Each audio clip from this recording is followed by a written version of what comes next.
Hi, I want to say a few things today about suffering and joy and how it's easy for us to be overwhelmed by suffering, by difficulties, and to lose sight of joy in our experience. So I'm thinking, the phrase came to my mind this just now in meditation. I was thinking of this tiny heart in this fragile body, and how can it ever be large enough, be spacious enough to empathise with all these sufferings and joys that are in the world, the sufferings and joys of all beings. It seems to be too much to do that, to even contemplate doing that. Often my heart seems hardly big enough to accommodate all that arises in my own experience, let alone that of other beings.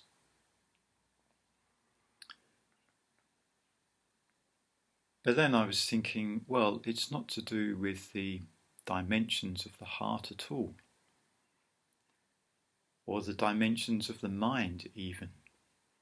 It's to do with the mental attitudes we have which make barriers around our heart, to keep it caged in, and create separation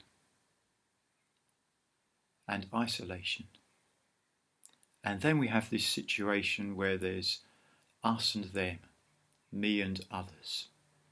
So we kind of fix ourselves into this dualistic way of being, this way of being separate from others.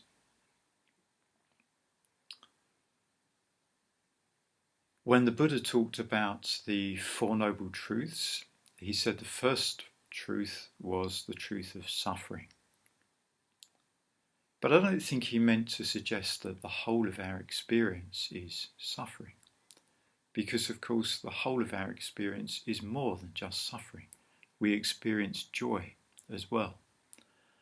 Right now, I'm very aware of painful situations in the world. And I don't mean that they're just out there in the world, because I feel them right here in my heart as well. I'm very aware of things like the knife attacks in Reading the other day, and racial attacks, racism, and all the other terrible things that go on in the world.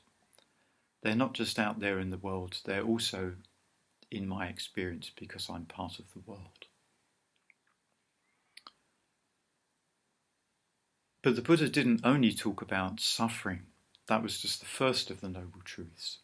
The third of the Noble Truths is the cessation of suffering. So we can develop joy, we can develop an understanding of suffering, but of course we can't control what happens in the world. We can't. Well, often it's hard enough just to control the way we ourselves act, the way we do things. So we can't possibly control what happens in the world. Maybe we can influence the world in some way by our own actions. Well, we certainly can do that by our own practice, our own ethical practice. We decide we want to act in certain ways because we can see that that is of benefit, not just to ourselves, but to everybody.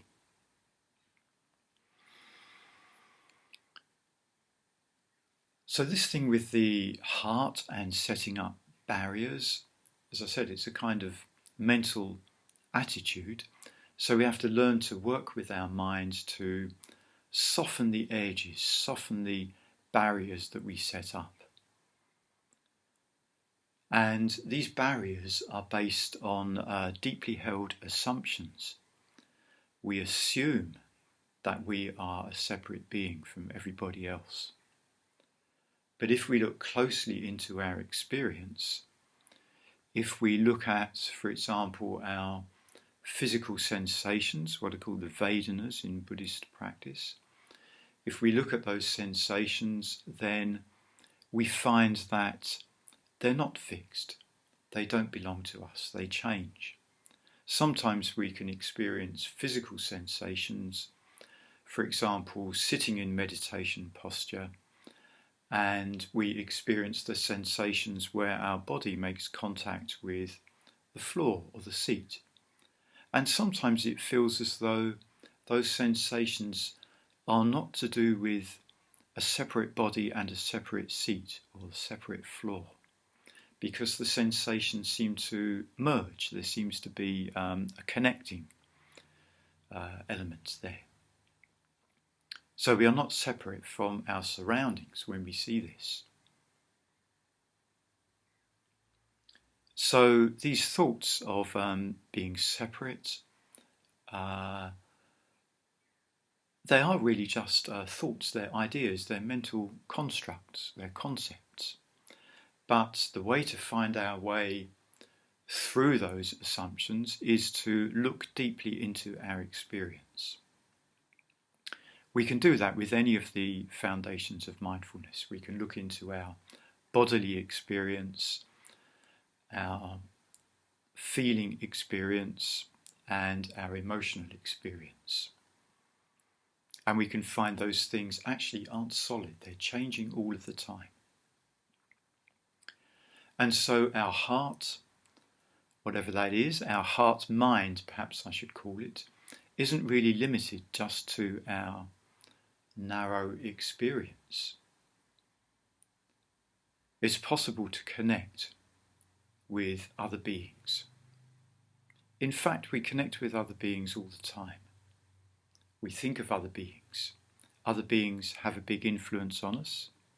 Perhaps we have an influence on other beings, all the people that we know, all of our friends. When I encounter suffering, whether it's what I might call my own suffering, i.e. something which seems unique to me, when I experience that kind of suffering, or when I experience suffering due to events which are happening in the world, then I look to my sources of inspiration. And my sources of inspiration are the Buddha, the Dharma and Sangha, and going for refuge to those three jewels. Now that might sound a bit abstract. So what does it mean? Well, if I look to the first jewel for inspiration, the Buddha jewel, then I reflect on the historical Buddha Shakyamuni, and I reflect perhaps on other enlightened beings, or even archetypal or symbolic enlightened beings. And I recognize that those beings, well, the historical ones, that they too were ordinary human beings who became enlightened. So they are not different from me, other than the fact that they are enlightened. They show me that I have the potential for enlightenment, the potential to integrate any difficulties to do with suffering and joy and being overwhelmed by experience. They teach me that. And I look to the Dharma, which is the teaching of the Buddha, and all of the many formulations of the Dharma which are so helpful. I won't go into them all now, I won't go into any of them really, but I've already mentioned in this short talk, I've mentioned the foundations of mindfulness and I've mentioned the Four Noble Truths. Those are things which are great inspirations. There's so much that we can learn from those things. And then the third source of inspiration, the third jewel, is the Sangha jewel. And if I wasn't connected with the Sangha, the community of practitioners, then I don't know where I would be now. I would probably be in some very difficult, painful form of existence. So I'm immeasurably grateful to all the friends and teachers that I have in the Sangha for all that they have given and continue to give to me. Without their support, I wouldn't keep going on the path. I would be unable to sustain it. I would be overwhelmed. So I'm just going to finish this short talk with a bow of gratitude and reverence to the Sangha in particular, and also to all of the three jewels.